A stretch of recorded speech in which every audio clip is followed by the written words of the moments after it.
So, I have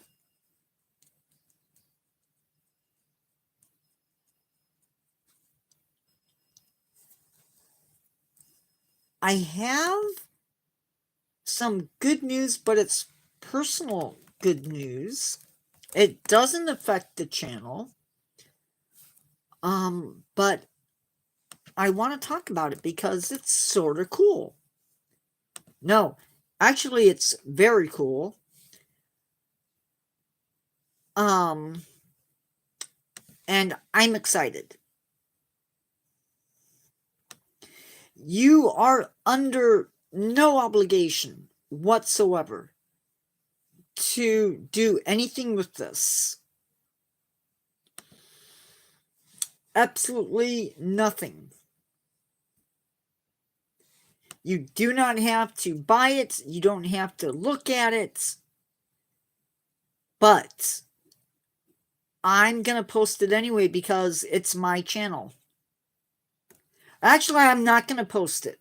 I'm going to type up the name. If you want to look it up, great. But I'm going to talk about it because, like I said, it's my channel. And I'm not forcing you to buy it. But I do want to talk about it. So, what I have just put up on the screen is the name of a book. And it's not just any book. It is the first book in what hopefully will be a series. Right, I'm just letting you know that it's there. It is about a vampire named Elias, who is, it starts off when he was first turned, and now he is living on the property of a family here in my home state. The town is made up, but he's fighting himself, sort of. Not really. I didn't mean for him to become what he is. That was not my intent.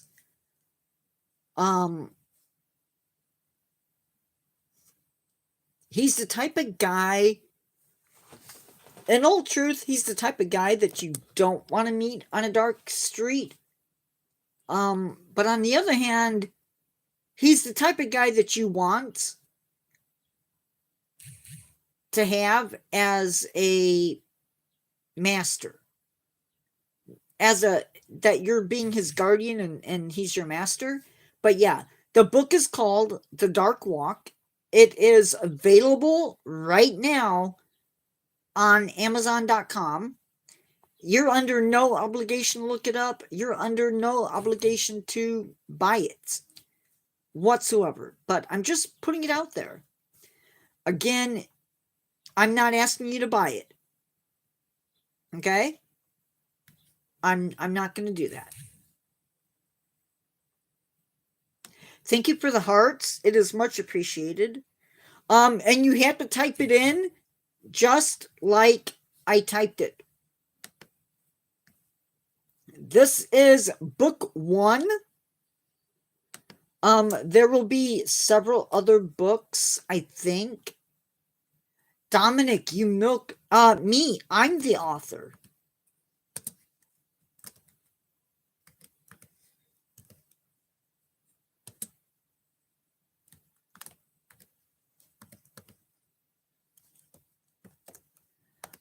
This is not.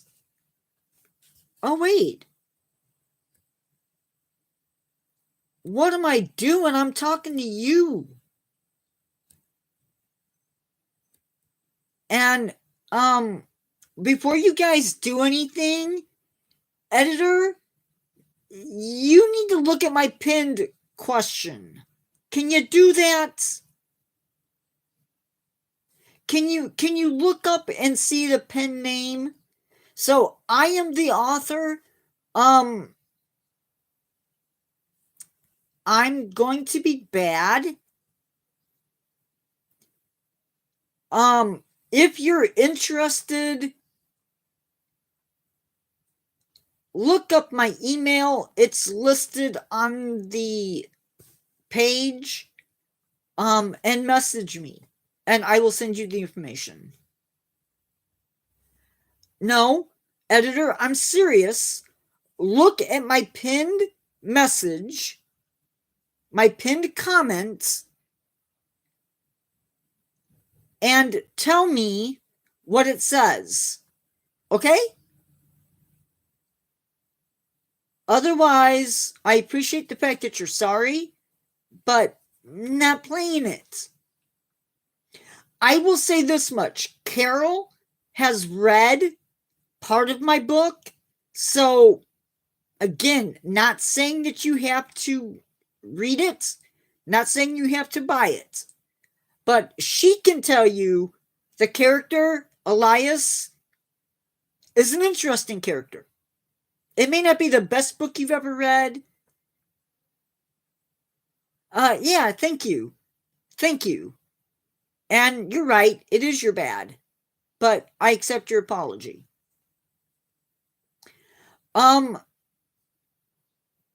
Again, if you need to message me in the from put your contact information. Well, shoot, I don't know how to do it. We'll figure it out.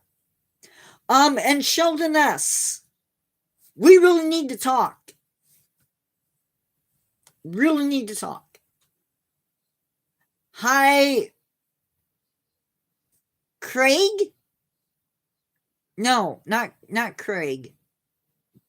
Greg? He doesn't have Facebook.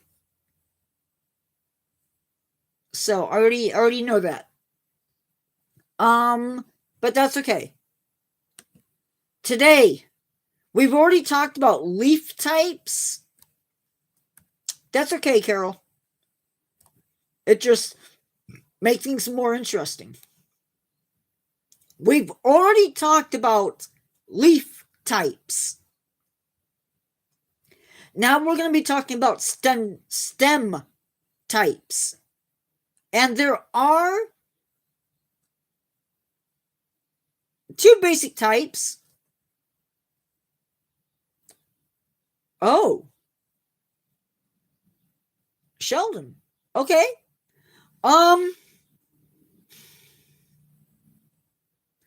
Trying to think how to do that. I don't know how to do that. Hello, Jurassic Edits.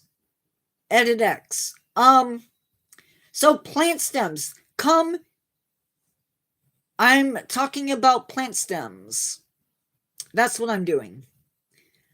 Plant stems come in many forms, not a super lot of forms, actually, but like leaves, they serve a purpose other than support. So, first off, we have herbaceous stems, and herbaceous are plants like spinach, plants like tomatoes. That is okay, Sheldon. It's okay.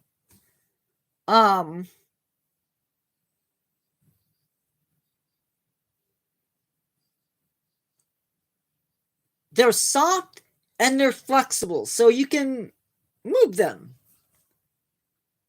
The other type is woody stems. And this might be like a tree.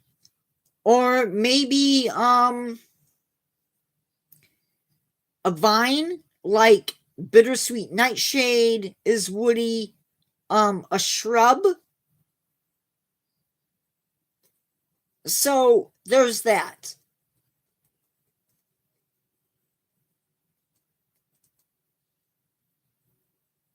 Okay, Jurassic.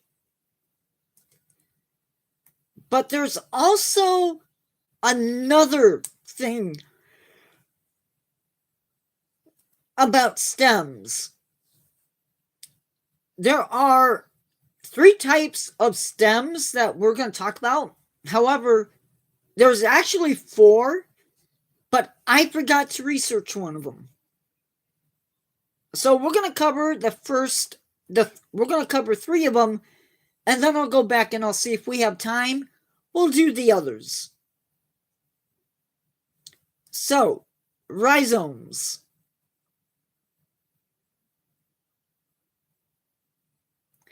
Thank you, Jurassic Edit X.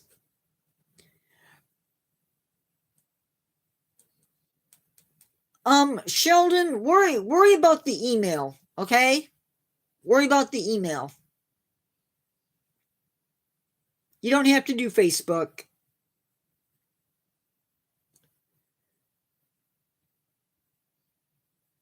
There are rhizomes. You too, Jurassic. So, rhizomes. Now, rhizomes are interesting because they grow underground and they grow horizontally.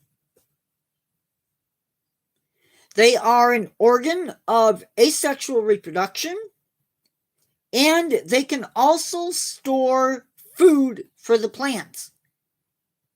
Plants that have rhizomes that you might be aware of include bamboo, ginger, rhubarb, and irises. So, those are rhizomes. Now, what happens is an iris will send out a rhizome, and at the different nodes will be plants. Just like on a potato, you get eyes, and from those eyes, you get plants. Little bit different idea, but sort of the same. Another modified stem are tubers. Now, not all tubers are modified stems.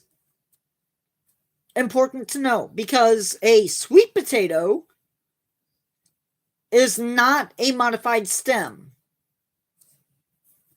Not necessarily, Carol. No. But tubers are important for plants. What they do is they store food for the plants. But a sweet potato is not, it is a tuber, but it is not a stem tuber.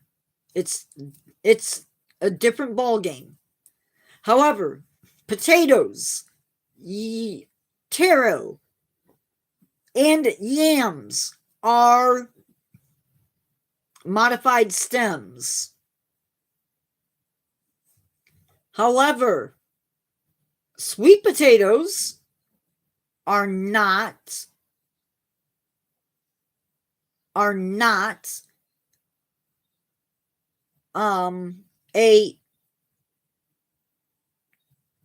they're what's called a root tuber. True yams. Now, I know you go to Aldi's and I think you can buy yams in a can. Those are sweet potatoes. But true yams are a modified stem. So I know that's confusing. And there's, for instance, carrots. Carrots are a root vegetable. They store nutrients, but they're not a stem tuber.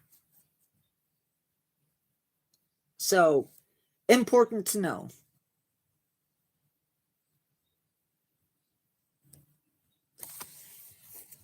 Next up, we have stolons. Stolons. Now, these are another modified stem.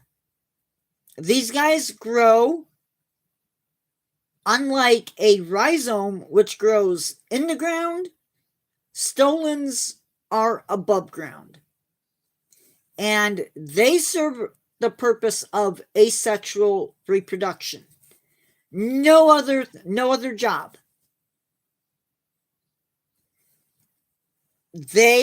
Any plant that comes up from this stolon is basically a clone of the parent plant. So you'll have mom or dad here. Here's mom. And way out over here is a child plant.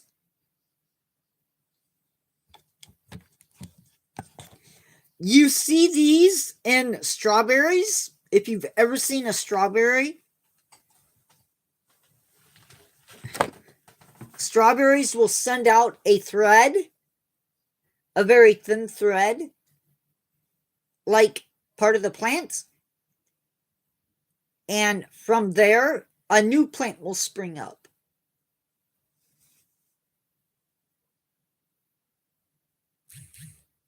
That is a part of the flower. Stamens and pistils are part of the flower. So the three terms that we've talked about is rhizome, stolon, and I'm not sure I'm pronouncing it right, and stem, tuber. Those three. There is one more.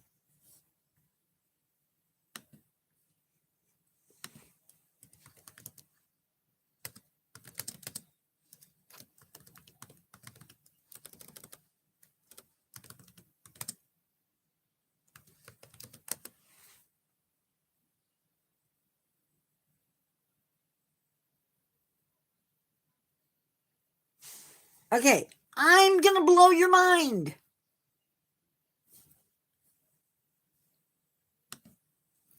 On this one,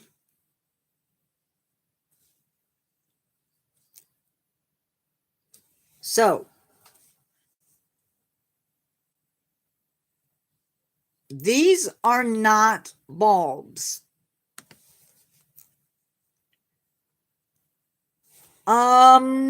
Carol, I will have to look that one up. I will have to look that one up. So, corms.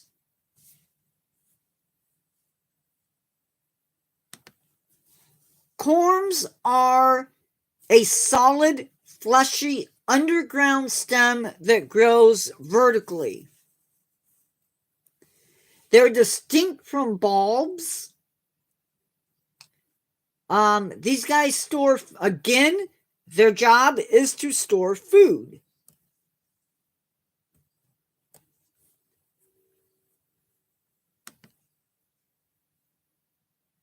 You're going to find these corms in crocus, gladiolas, and taro, which is actually the part of the taro plants that we make into poi. So the corm stores food reserves for drought, in case of drought, winter, or other issues. They do look like it. So now we need to check and see.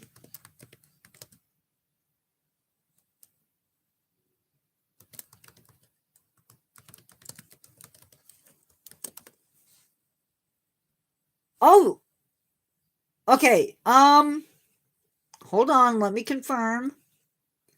Yes, bulbs are a modified stem. One example would be onions or shallots. So yes, bulbs are a modified stem.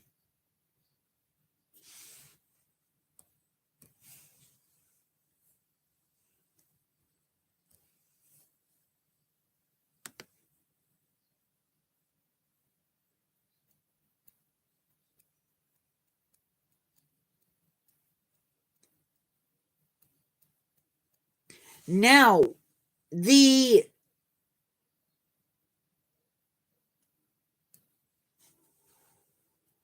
there are the little layers around a bulb are actually modified leaves.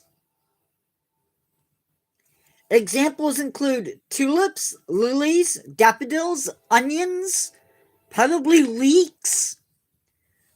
So yeah, they were not listed when I first looked it up. So we're going to add bulbs to that mix.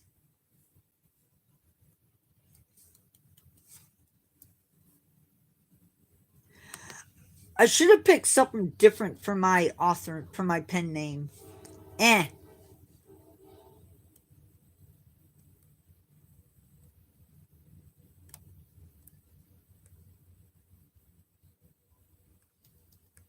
No, I had to look it up.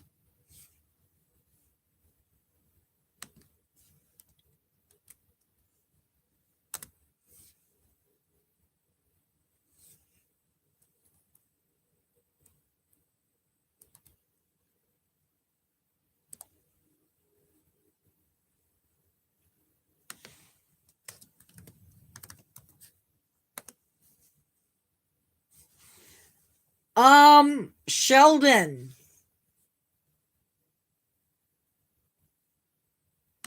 If you type in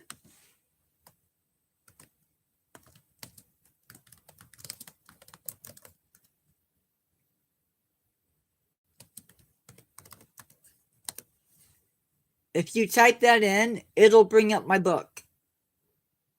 And again, nobody has to buy it. I'm just putting it out there. They didn't say that I couldn't, so that's sort of what I'm doing.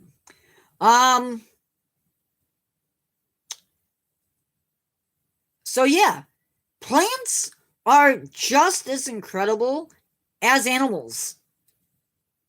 Honestly.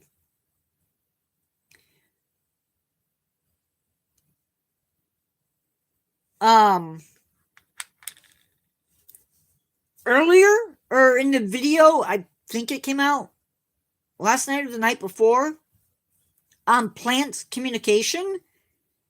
Really incredible topic. If you haven't seen it, look it up. It is insightful. I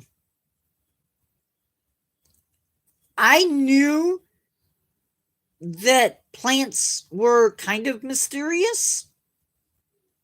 Here's an example. Plant A over here has aphids. It will send out a chemical. Actually, I'm not going to use that. That's too weird. We're going to use these because they're smaller.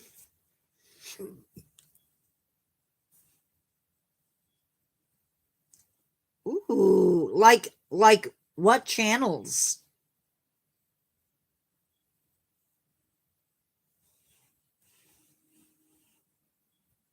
So plant A has aphids, right? And it produces chemicals, hormones, pheromones, whatever. And it signals plant B, hey, I have aphids. You need to protect yourself because you could be next. And plant B will immediately start producing chemicals to protect itself from aphids, which is really weird. Or tulips might get being eaten by deer. And if it's not totally killed, it might, as that deer is eating it, it's going to produce chemicals telling other tulips, hey, do something because I'm being eaten. And they will produce chemicals that make themselves taste bad. Just super, super cool. Now, also, my book is an ebook, so you have to have something to read it on. It's not a regular book. Just saying. Just saying. And maybe I'm hyping it too much, but Any questions on that? Any questions on plant stems?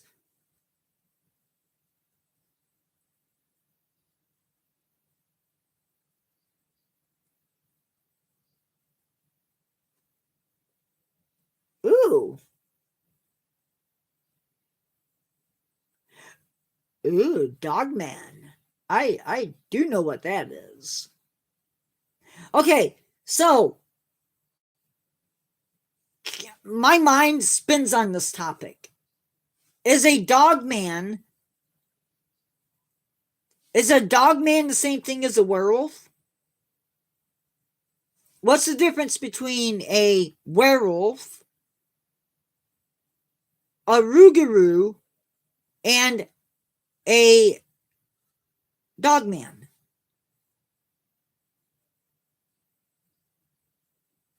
Well, here's the thing, Marie. Anybody can type up an ebook. Honestly. I think what I've done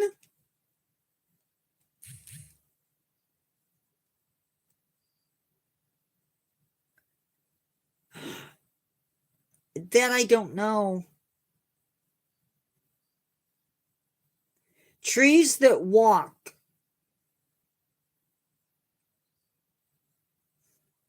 I assume it's trees that look like they're walking.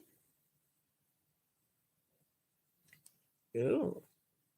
Like do the dogmen have alternative forms? Because like the werewolf and the rougarou have human forms. I need to research.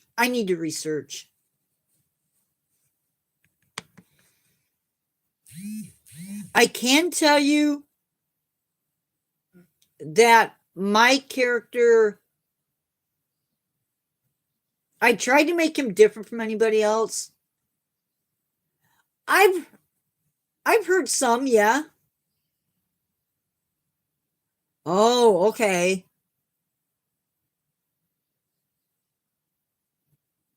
Okay.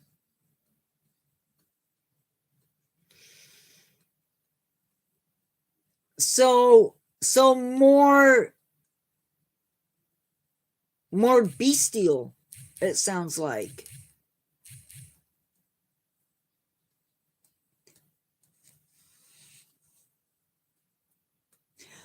I personally would like to see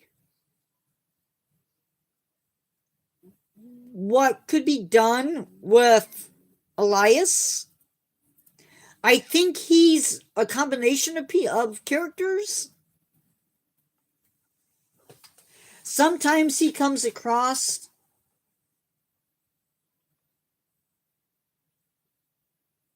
okay, I have to be really careful, guys, because remember, this is a science channel.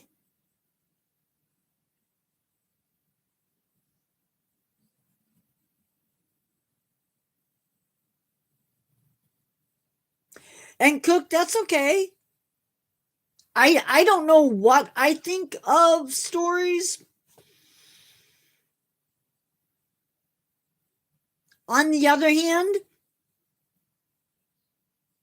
if science can't explain it, what are you left with?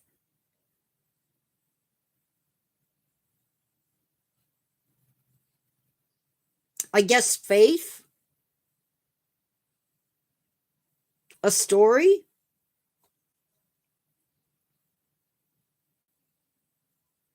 I can tell you this much.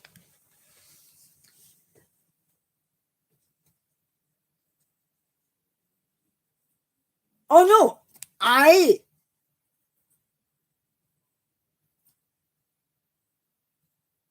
that could be. What kind of root system is bloodroot? Bloodroot, I think, is a taproot.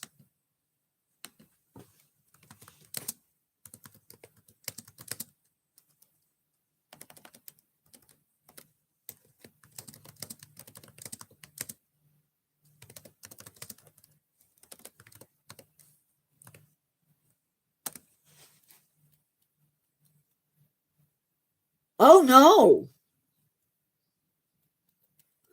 No. I was wrong. I was wrong. I was wrong. I was wrong. Sheldon, bloodroot is a rhizome covered with fibrous roots. Um,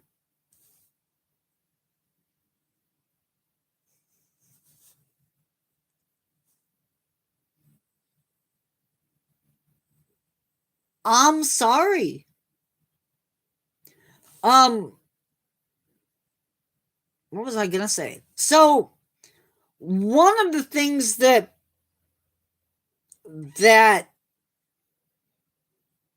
I look at is, first off, I look at a story.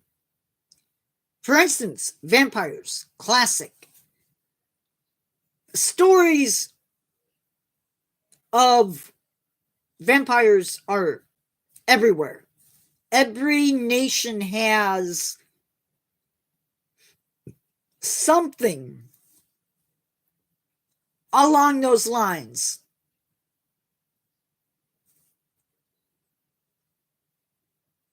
And it you can look at the vampire and say, hey, here's a supernatural creature, no way it could exist. But if you look at it, you can say it's a disease. There are diseases that could make somebody appear to be a vampire, make them pale, make them allergic to sunlight, stuff like that. But at the same time, back in the 1500s, 1400s, 1300s, and earlier, we didn't understand decomposition.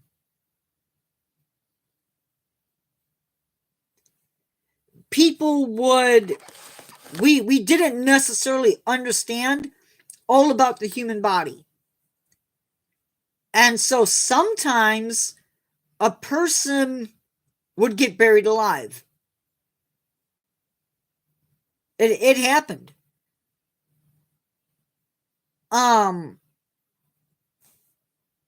They would show signs of whatever. The other thing that would happen is the body, upon death, the skin recedes from the fingernails, making them look longer. There's gases escaping. And so you might get, there might be blood come out of the mouth. And if somebody got sick in the community, it could be blamed on, well, John just died. You know, my neighbor John just died and his wife is sick. John came back from the dead. No. She ate a bad egg, drank from a well that was not fit to be drunk from, and she got sick. So they go in and they dig John up, and John's got blood on his mouth. Well, yeah, he's dead. He's not a vampire, he's just dead.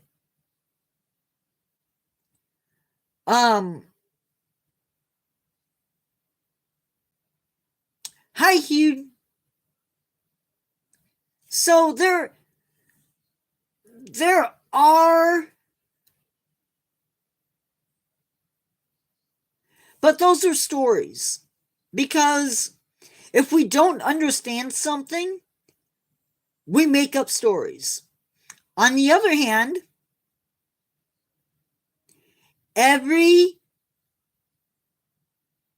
nation in the world has were creatures. Every nation. And they're different animals. In Africa, they're hyenas. In Asia, they're tigers. In Europe, they're wolves. Up in the northern Europe, they're bears. In South America, they're jaguars. And they take on different forms. But the stories, and some of the stories are the same.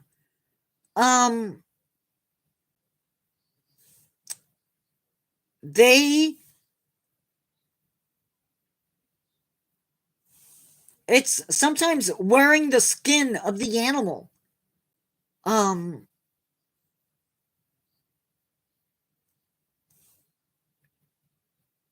Sometimes, like in Europe, if you drank from a wolf's paw, you'd become a werewolf. If you were born on a certain holiday, you were a werewolf. It was just common knowledge. Girls, if you were born on the wrong holiday, you were a witch. Yeah. Not a wolf's paw, but a wolf's paw print. Say you're walking along and you're thirsty and there's a paw print. If you drank from that, you're a werewolf. There were people who believed that they were werewolves. Now, I'm not saying I don't believe that you can wake up one day and you're a werewolf.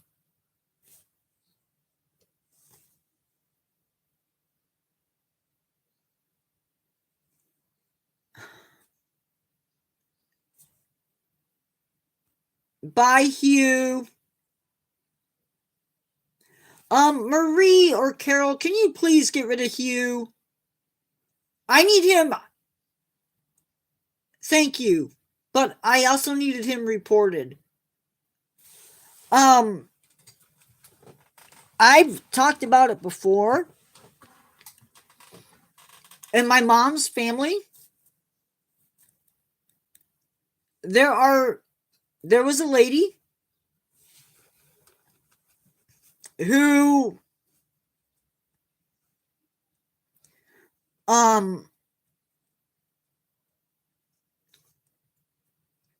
she was part of the Pendle Witches. But sometimes what would happen is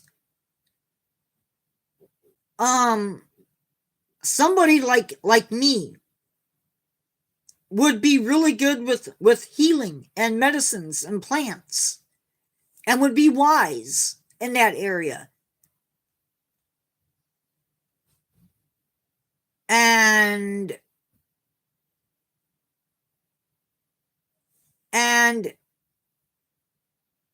they would get labeled a witch. Or maybe they were gathering herbs and you saw them, and now your son is sick, so they must have done it.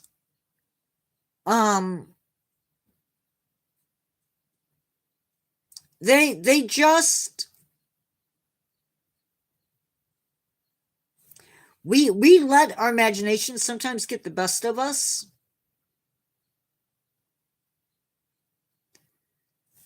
But at the same time,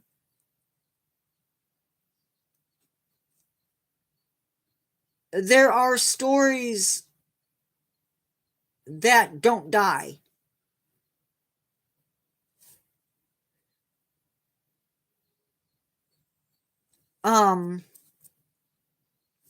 The Indians, I shouldn't say Indians, the Native Americans across the United States tell stories. And little people, that's another area where different nations, different countries have little people. The UK is filled with little people. Europe is filled with little people. And I'm not talking short people. I'm talking to wee folk. Here in the United States, there's the Pukwudgies. There's some myths in the Old West that make you kind of go, huh. And then there's the big one, Sasquatch. And what catches my eye about Sasquatch is it's not just a Northwest United States thing. It's a Florida thing. That's true, you do. And some of those things get passed down. Or they get changed and modified to fit an evolving world. If you look at Norse myths, the first man and the first woman start with the same letters as Christianity's, as Adam and Eve. Does it mean anything? Maybe, maybe not.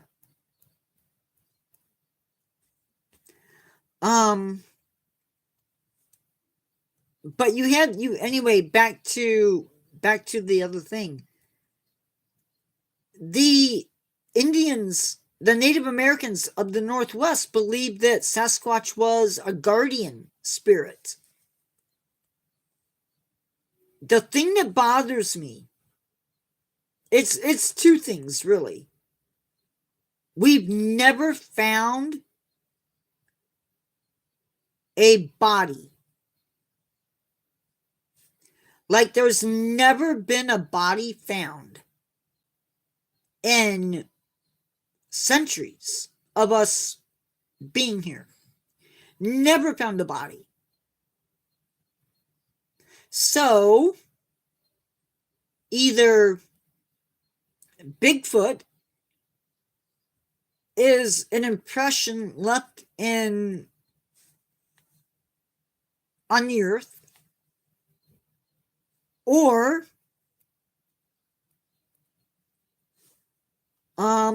they're not. Now, myself, I believe that everything on the earth was created spiritually before it was created physically. That's my belief. And if that's true, then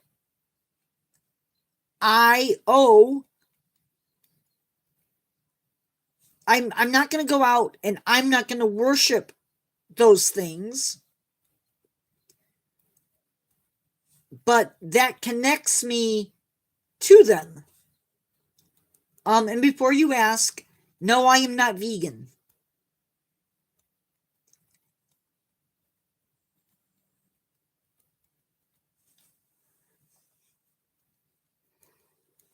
Might be healthier if I were vegan.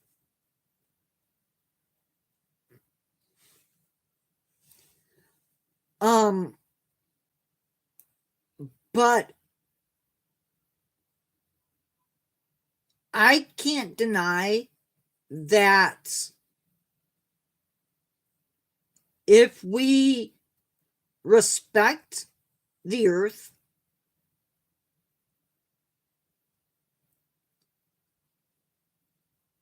I'm better because of that. And I'm more apt to care about it if I respect it.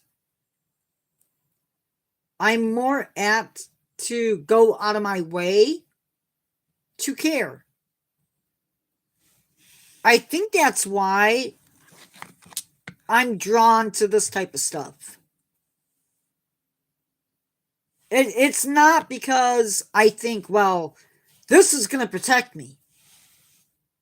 Or this is going to protect me. It's more, this is Tiger's Eye.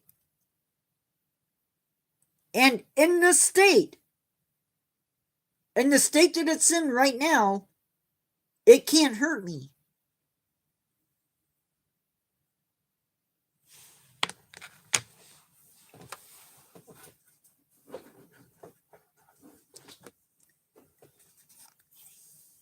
But in this state, yes, it can.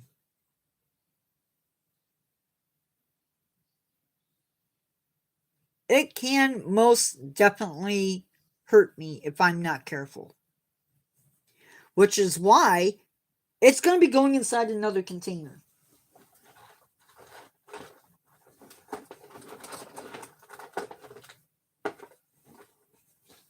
It's knowing the difference. It's knowing the difference between a monster and an animal that's doing its best to survive.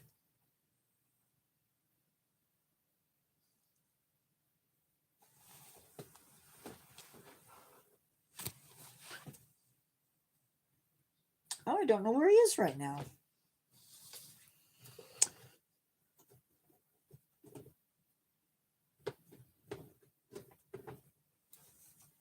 That's weird. This has never, every time we've gone in search of this, we have found nothing.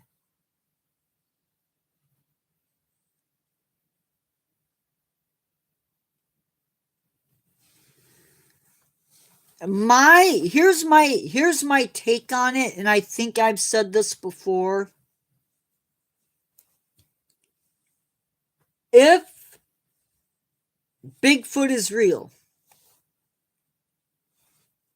if Yeti is real,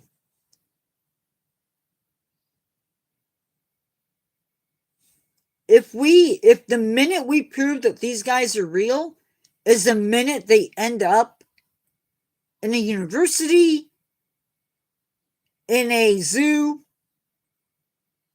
and let's face it, they don't belong there.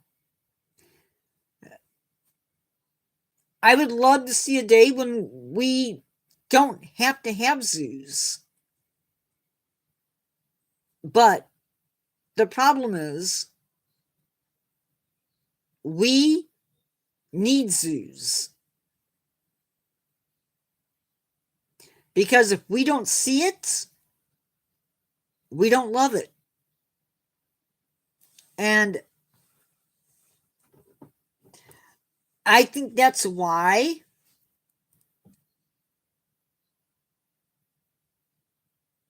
it's so important that there are people willing to educate others about nature. And if it's not me doing it, that's awesome. I don't think I do enough to bring nature into your homes. And I need to do a better job of that. But there are other people, there are other people that do a much better job than I do, who are just as enthusiastic as I am. Some of them are on Instagram. Some of them do it differently than I do. I don't agree with all of them. This weekend, I was with my family. And I talked about it on here, I think. I watched a guy take a stonefish and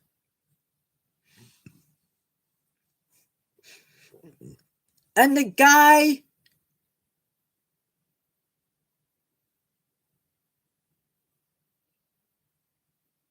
stabbed himself on a stonefish.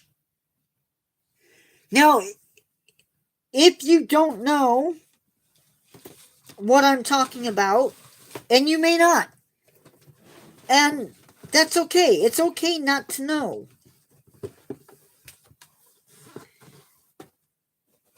I think that's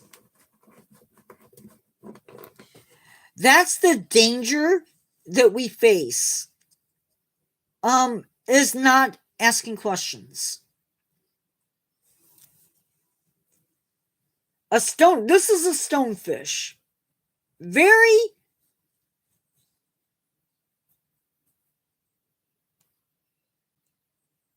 This is a stonefish. They are not.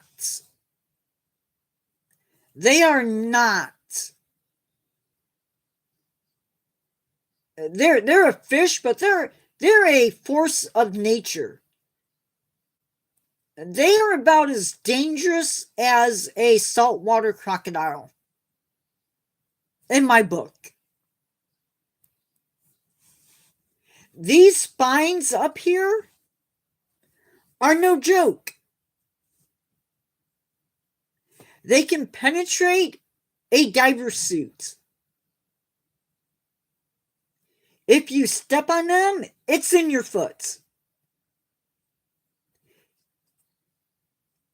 No, they call them stonefish because they look like a rock underneath the water.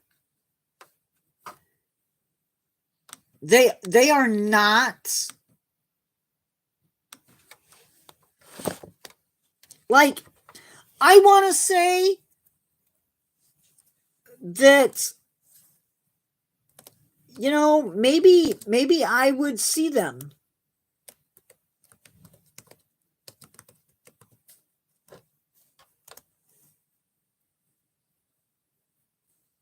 Maybe I would, maybe I wouldn't. I don't know. But these guys are the most venomous fish in the world. No. That's the toxin that they use to cause pain.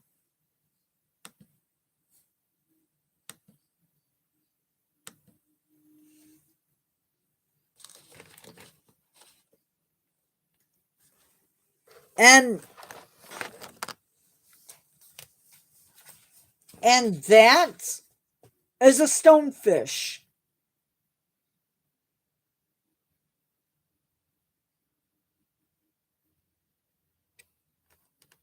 I use this picture in a video. That's the eye. This is the mouth area. The spines would be here. And that's the tail.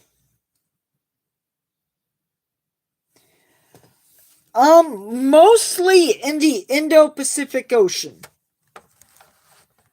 Australia has them.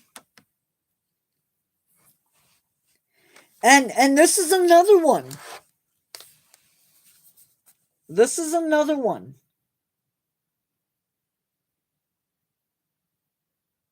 Where's the fish? I know which one it is. This is the fish. And there's more than one species.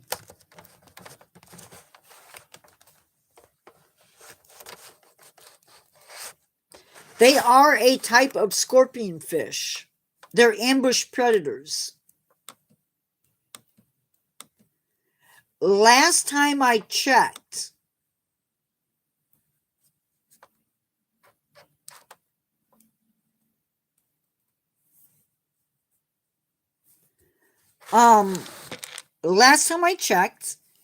there's no antidote for the venom.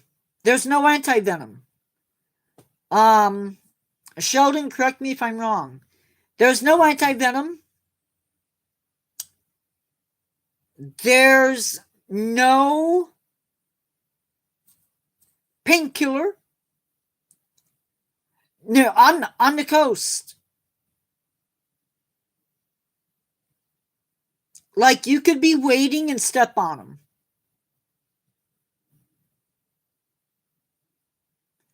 I've seen people pull out 3 or 4 of them out of mud flats.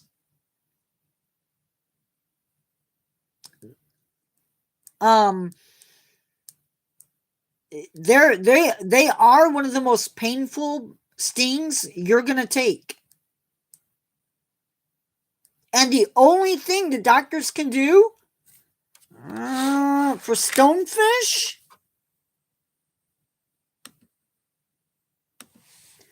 or scorpionfish,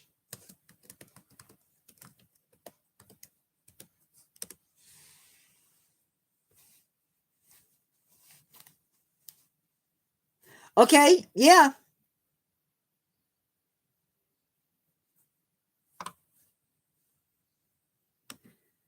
I wonder if that's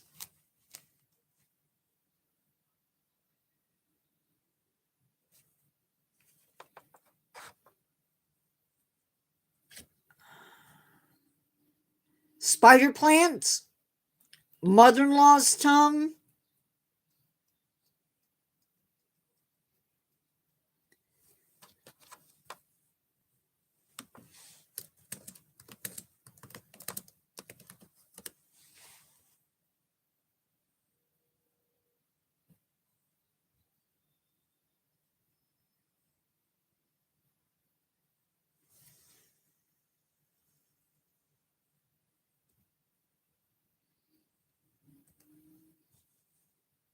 Yeah.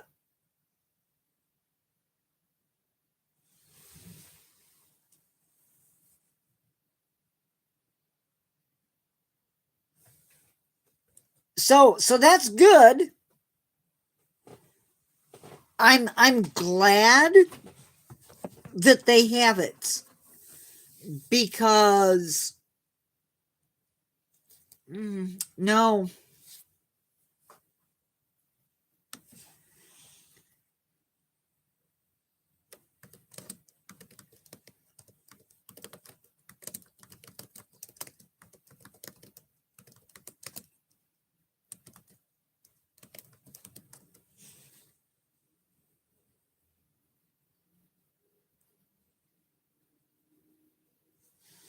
the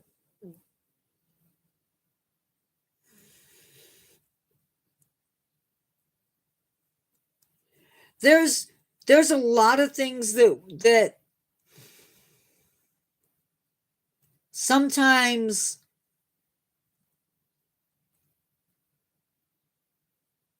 I would recommend those two, Spider Plant and Mother-in-Law's Tongue. Um, Prayer Plants, I had great success with. So, um, Succulents, maybe.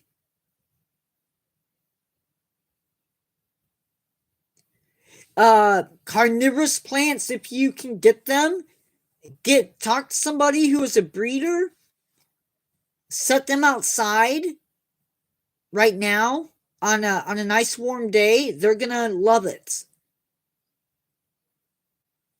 There's so much, even the venomous stuff excites me. You have no idea how excited I was to find out that this little tiny tooth, this little tiny itty bitty tooth,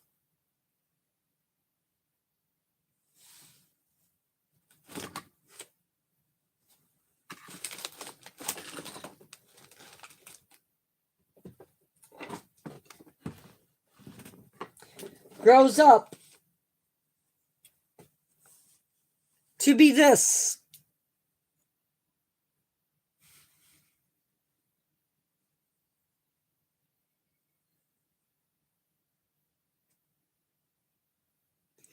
If the guy identified it correctly.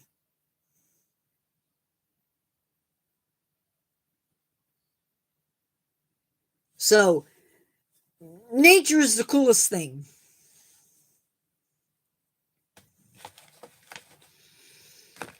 The next one I'm going to work on seeing if I can get it identified is this little guy.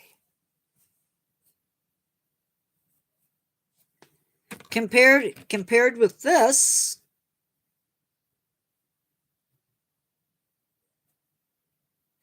now I look at this and I think, wow.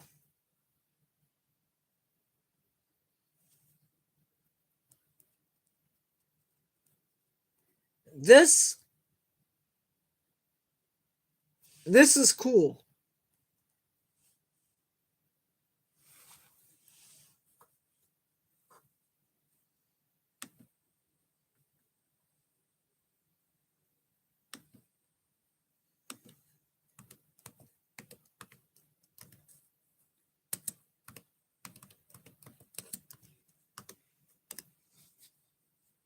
Um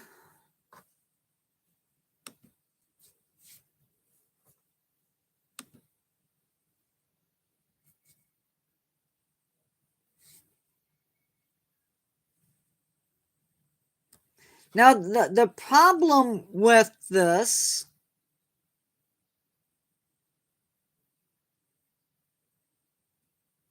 is it's very easy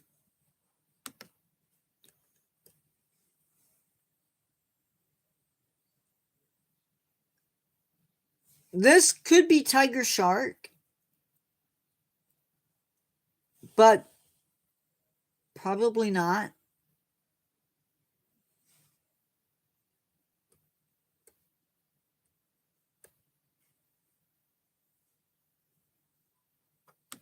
But the cool thing about sharks,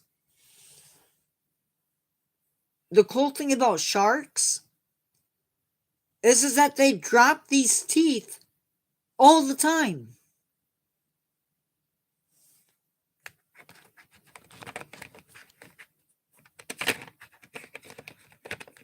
So it makes finding something like this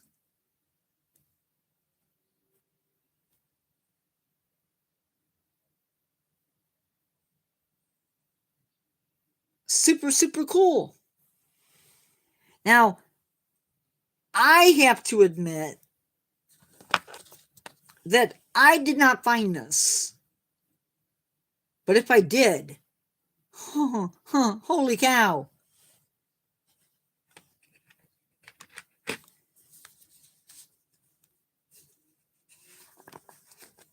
And this has just one. It's broken. It's not complete. But that is sick. That is super cool. And it's not even a big great white. But it's a great white. This is an apex predator. It came from an apex predator. These guys are warm-blooded.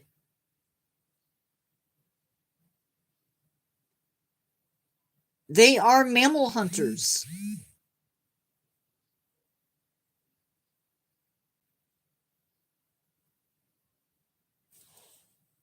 This guy would have been hunting seals,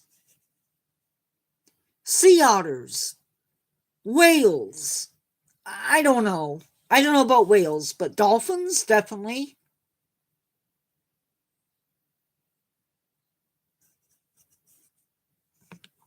And even though I didn't find it,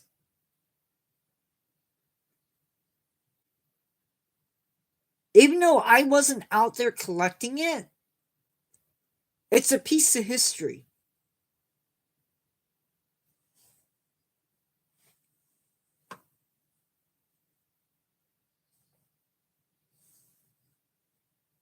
Well, this is a great white tooth.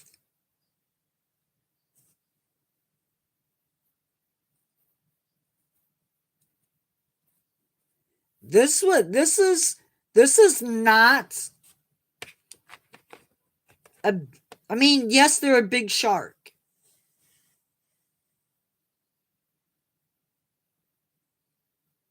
But this, which is not that much bigger, is an even bigger shark.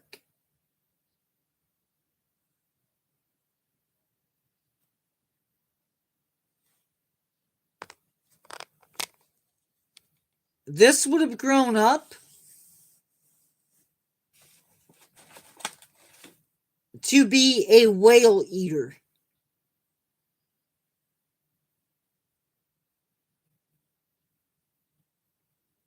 You would have been a toothpick.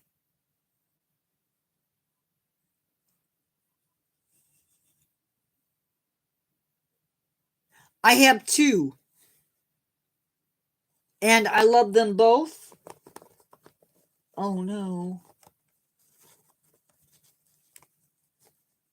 That reminds me. Where is my tooth? I don't think this is it. Yeah. I'm not going to take my big one out because I got to repair it.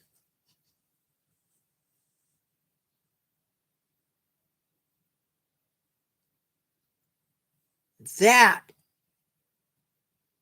is a small Spinosaurus tooth.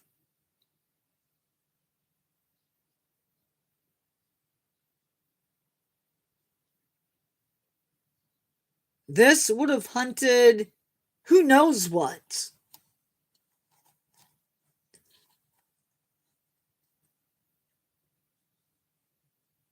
Yeah, unfortunately mine broke and I had to super glue it.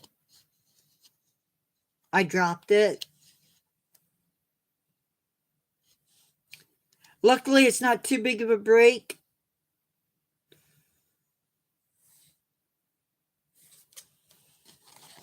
But Spinosaurus, I love Spinosaurus. Such an iconic dinosaur.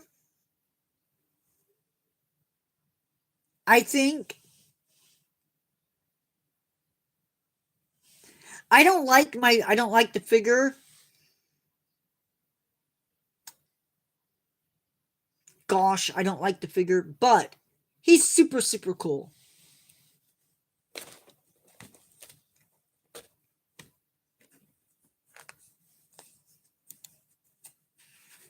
But what amazes me is that I I wake up every day. I can wake up every day, and this is my life.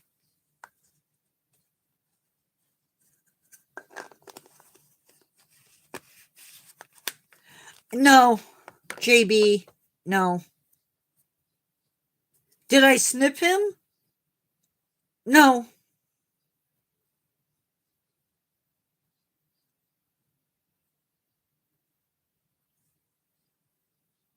It's as much about history as it is about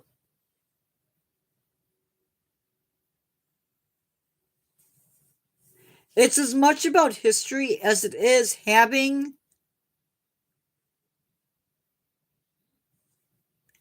it as a part of something. I know I'm not the only person that has ever touched this.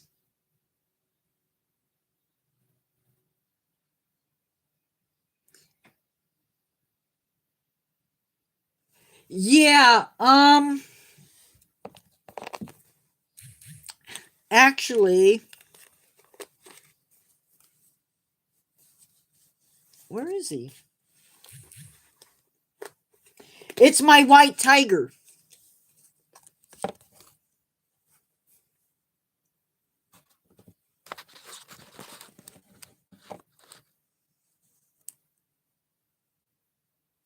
Great. I get, I don't know if they're flying ants or a wasp.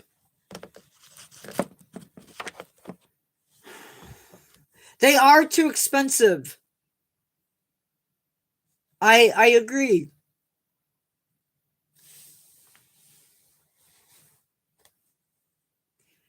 What I like, yeah, the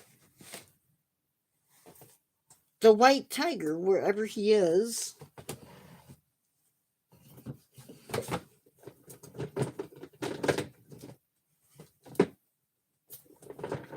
If you missed it, this guy started me off collecting the stuff behind me. And when I bought him, he smelled like hot tar. I bought him from PetSmart.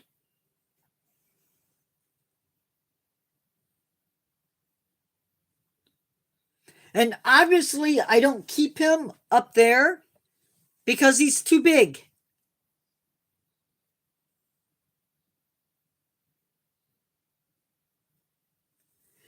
Me neither.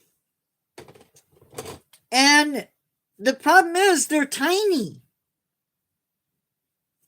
He smelled like tar, like hot plastic.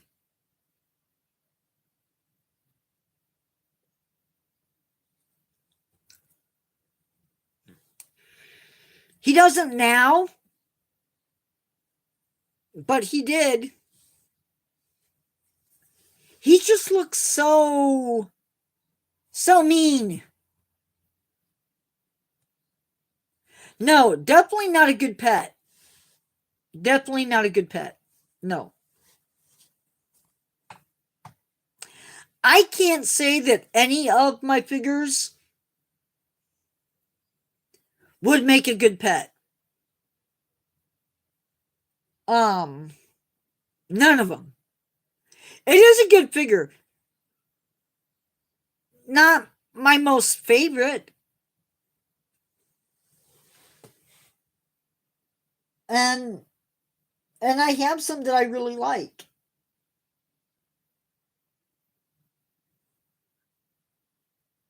One of my favorites, ow, is right here.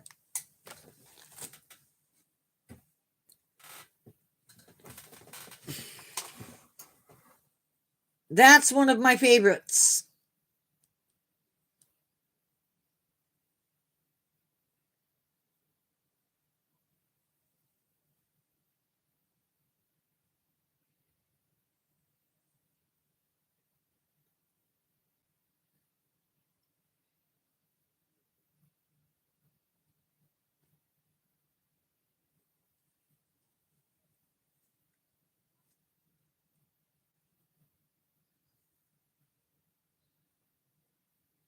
And the part that excites me about this guy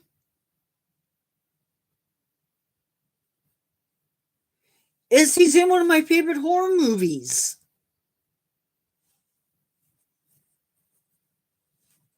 I'm a geek. I love the 1950s, 1940s, 1930s monster movies. No, they don't. Or they get too much love.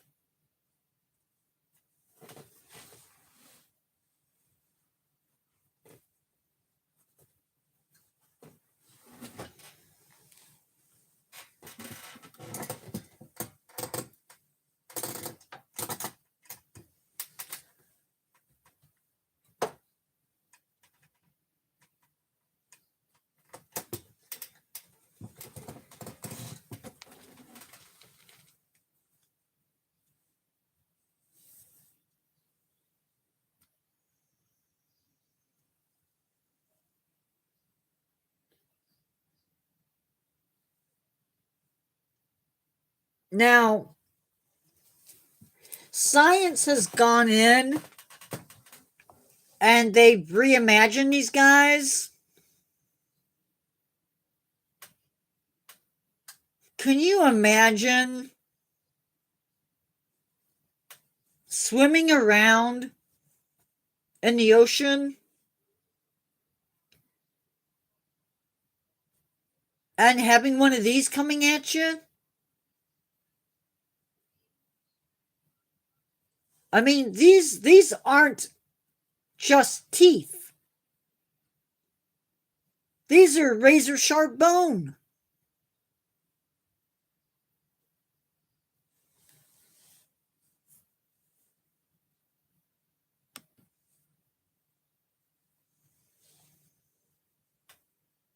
Razor sharp bone. I just wish that there was a way to look back at time and see what they really look like. Call me weird.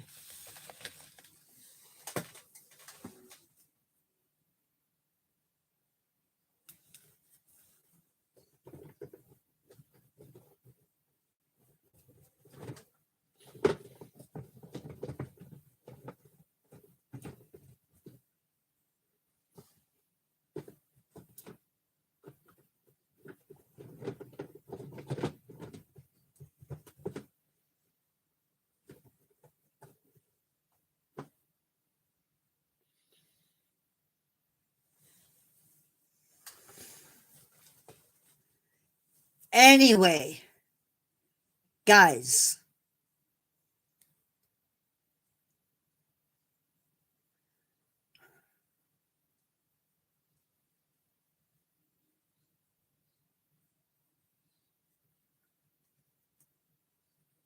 well, so the only problem with that is we have found intact specimens.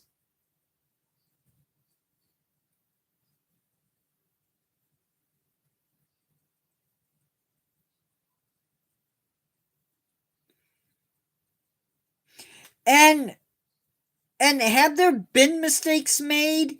Yeah. but we're getting better at that.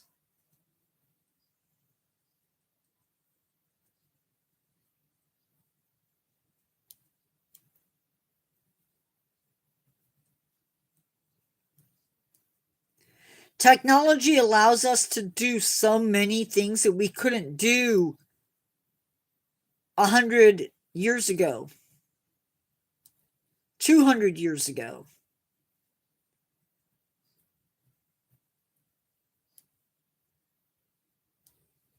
I mean, Sue,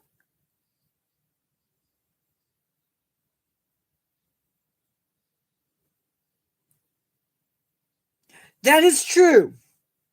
That is true. I hate it. Drop the mic. I hate it. Honestly.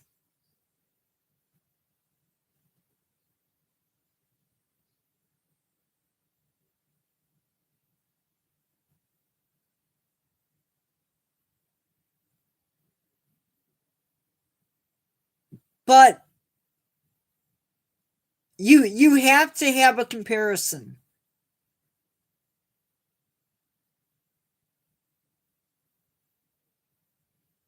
Why do I hate it?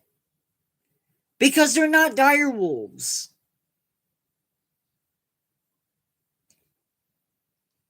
I don't like it because what are you going to do with them?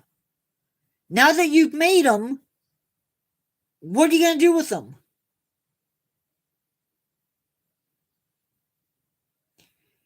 You can't release them because they're not wolves in the sense that they're genetically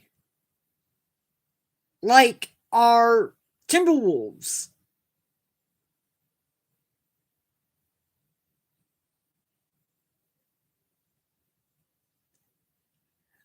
I don't know. Drop the mic. I don't know what they would do. You're right, Carol. They are gray wolves, but their genetics are altered. That makes them not pure gray wolves. It makes them different. And when your genetics are not pure, it messes things up.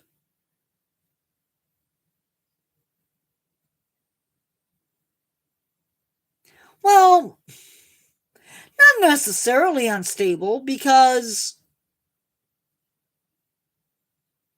take a purebred German Shepherd. That purebred German Shepherd is just as likely to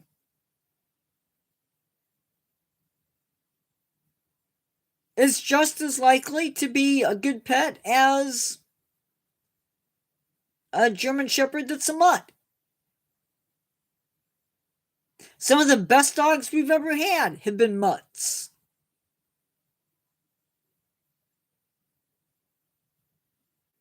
Well,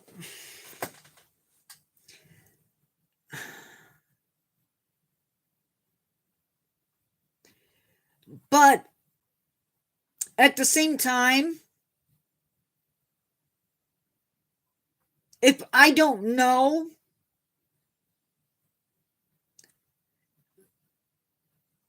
it's a wolf. And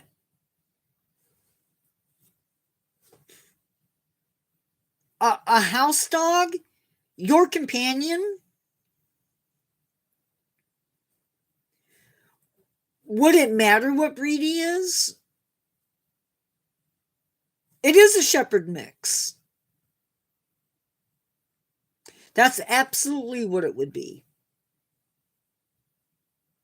Now, if it looked close enough to be a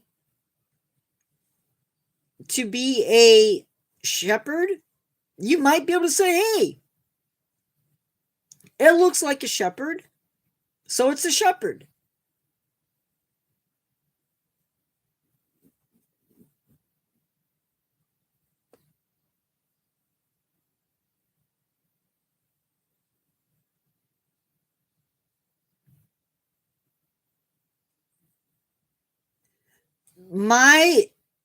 I could be wrong.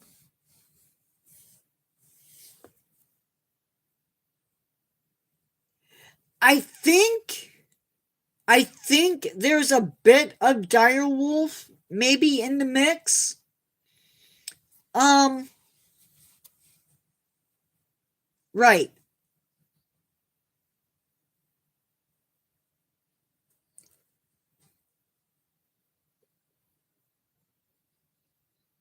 It's like taking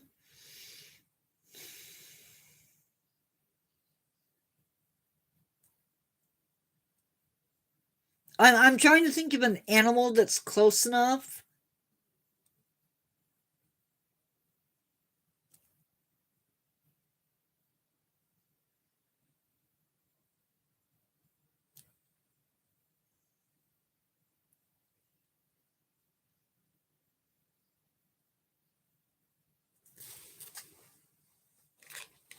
Okay, so there's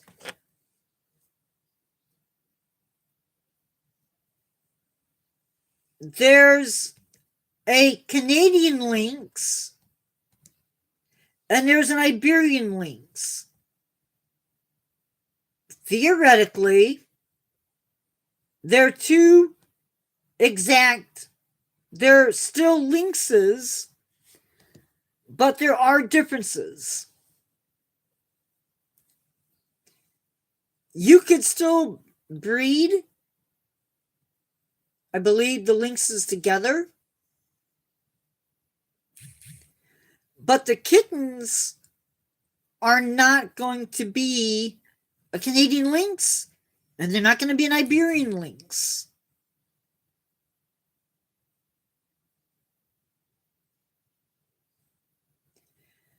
They're going to be something in between. And you can't, they're not going to be genetically a Canadian lynx or an Iberian lynx.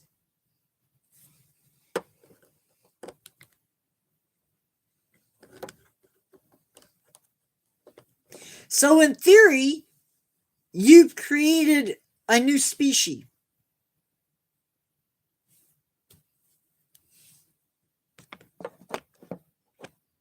a hybrid.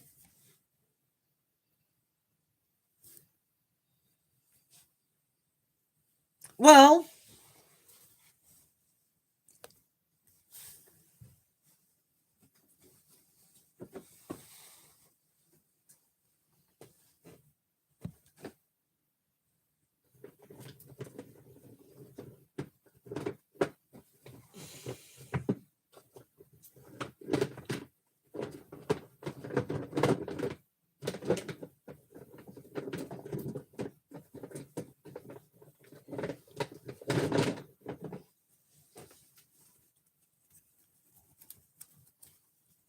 can these breed?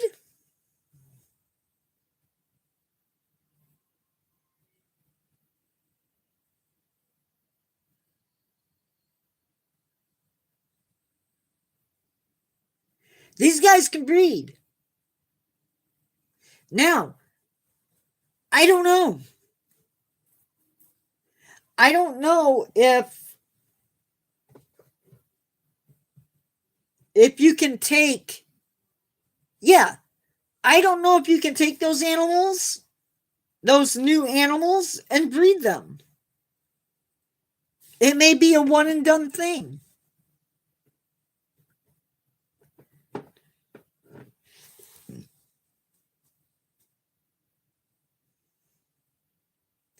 I would imagine that in some places it happens.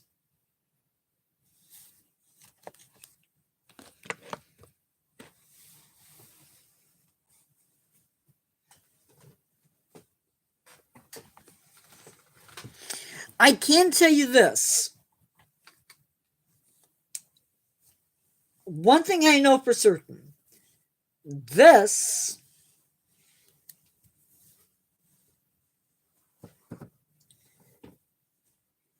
if I had to bet, this or this, every time it would be this.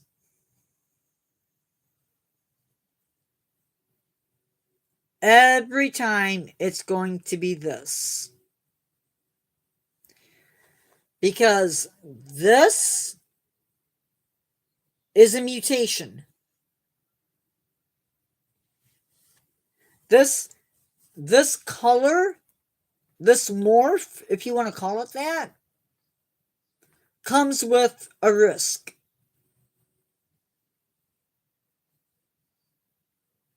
So,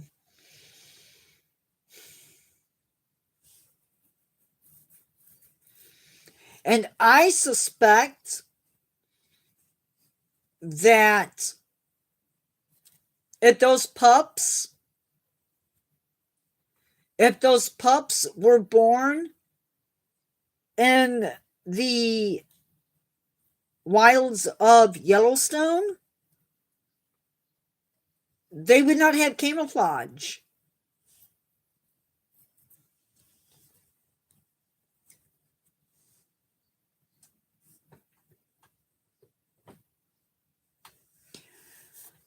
And again, we're dealing with a new situation that we've never had to deal with.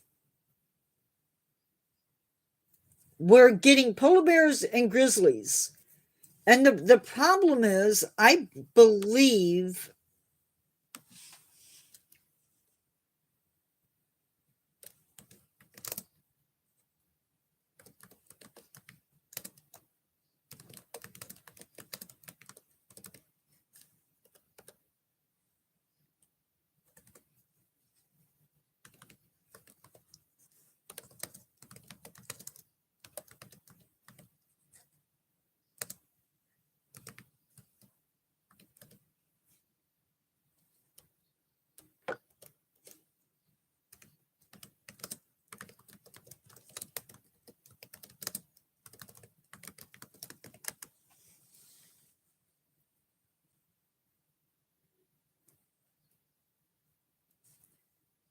so. Here's the problem. The polar bear and the grizzly bear mating. They're producing offspring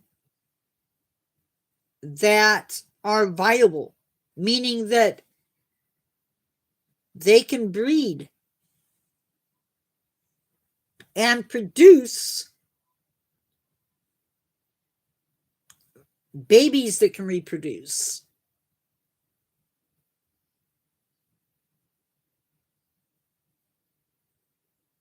And maybe, I don't know, maybe these hybrids,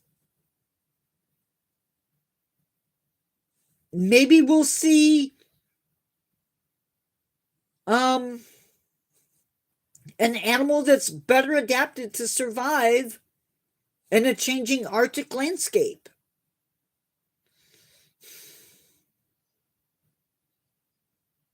No, it's not evolution, because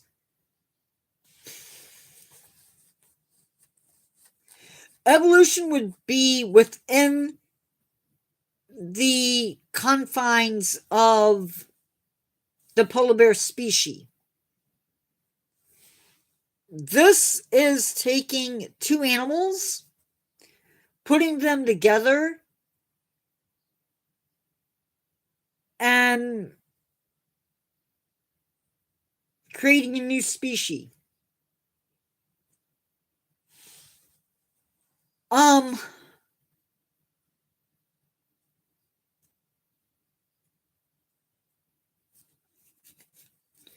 If I were to plant, well, I don't know, 2 million years from now, if the Earth is still here, they might look and say, hey, that was evolution.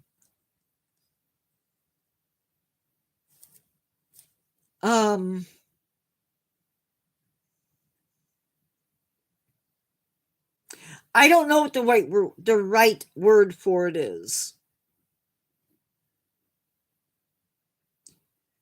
It's hybrid. It's creating a hybrid. I I don't want to call it evolution because in my mind it's not. And Sheldon, you're absolutely right. What you said about stronger genetics, absolutely.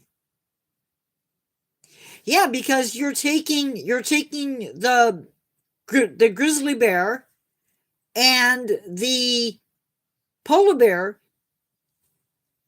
you're putting them together and you're coming up with a new animal. And who knows, maybe a really healthy grizzly bear and a really healthy polar bear could come together and produce a really good genetic. Their genetics are such that they produce an animal that is larger and faster. um I don't know. I i don't know. There are too many what ifs for my brain to. Here's what I do know. It's not good for either species.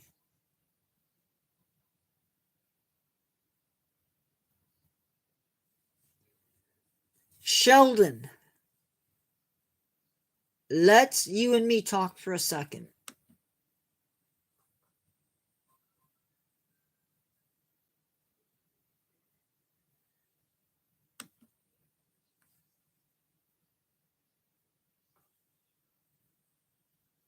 Let's talk for just a second. Oops, I clicked on the wrong thing.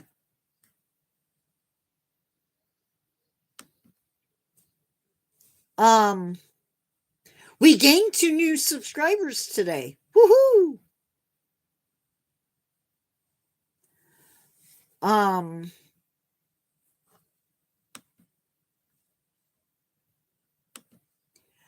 I cannot look. I don't know what this page looks like to you. Okay? I don't.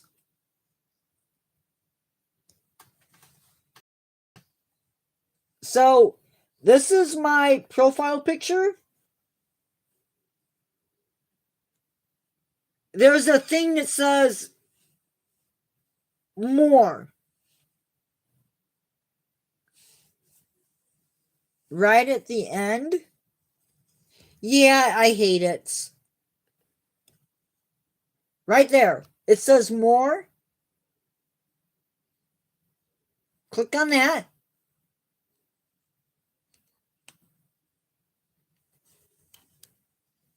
And then it's going to bring up Instagram, Twitter, Facebook.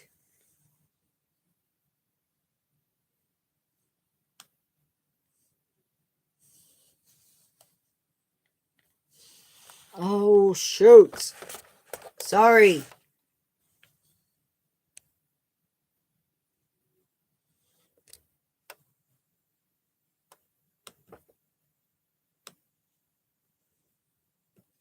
I hate doing things on my Chromebook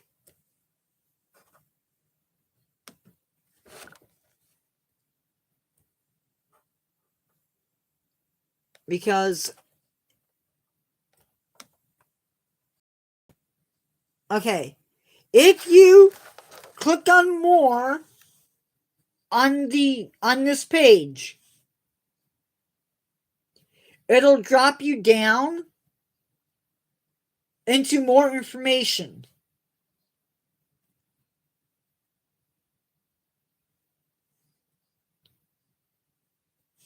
I think if you click on view email address, it'll give you my email address. And you can email me. You can copy and paste my email address. That's the best way to do it because I'm not giving out any other information besides that. And even that is dangerous. Yeah, click on the more link underneath the tomatoes.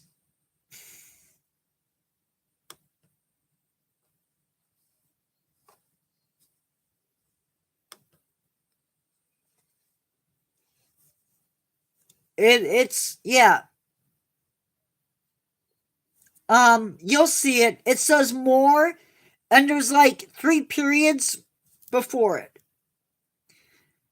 What I don't like about my name is it's a name.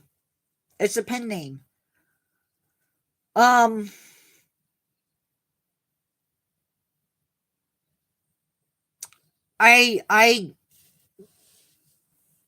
I'll be honest with you guys, I'm getting scared.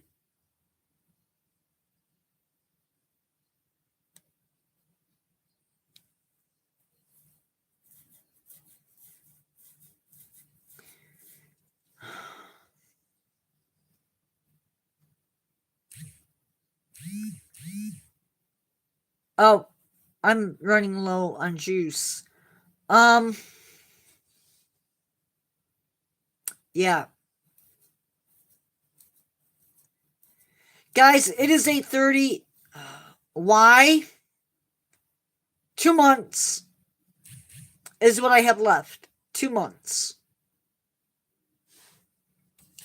Oh, wait. Let me rephrase that. I have 2 months of financial stability left.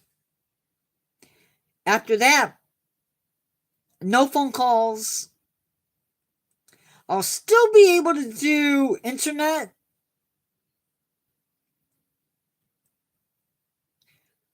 I'll still be able to do internet.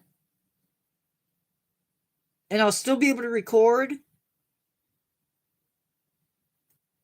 But I won't have a phone.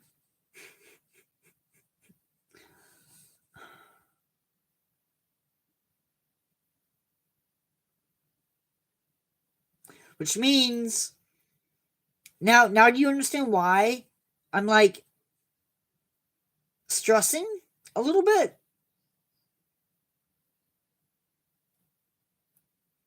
Yeah. So anyway, that's what's up.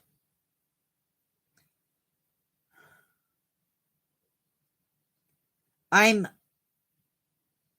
banking on Elias. I'm banking on the Dark Walk helping me out. Is what I'm banking on. But I'm a bundle of nerves.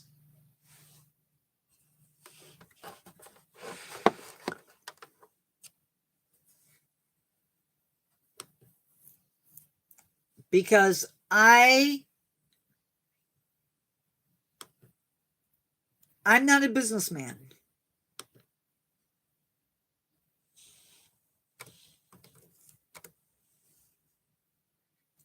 And so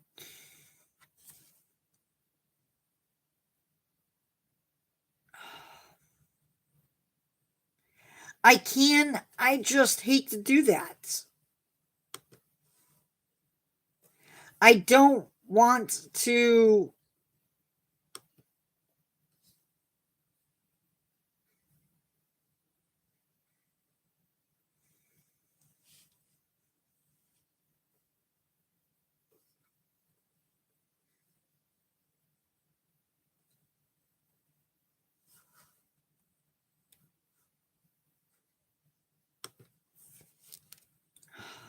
I don't want to do that.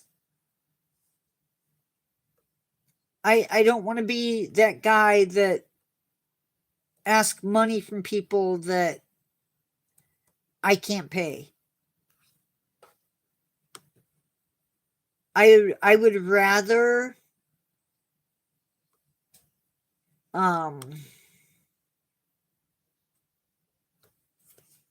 yeah, I don't know what I'm saying.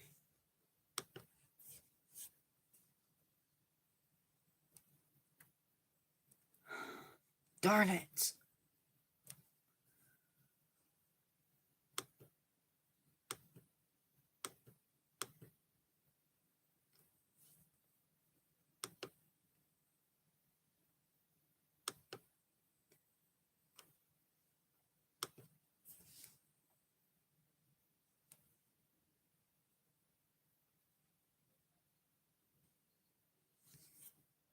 I'm I'm just going to have to find a part-time job or come up with a business.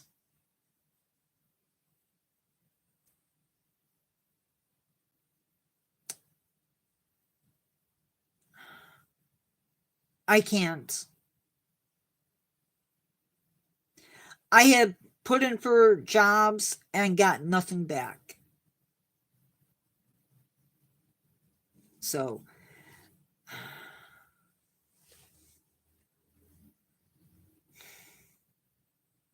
I need a job.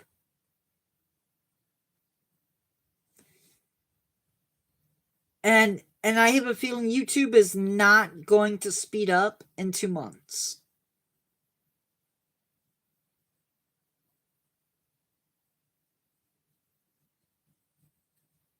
I'm trying.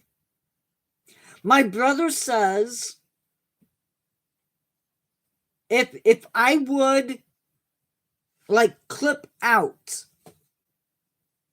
the parts where I'm yelling at somebody and mad at somebody because of how they're acting during a live, I would get more likes. And people would pay for that. Like they would watch that. That's not what I want. So anyway, I don't know.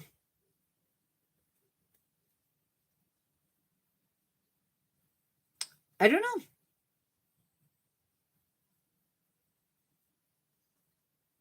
I would still have a place to stay.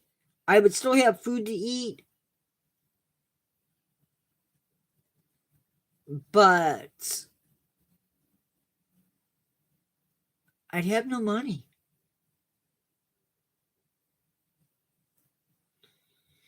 I can make money doing surveys,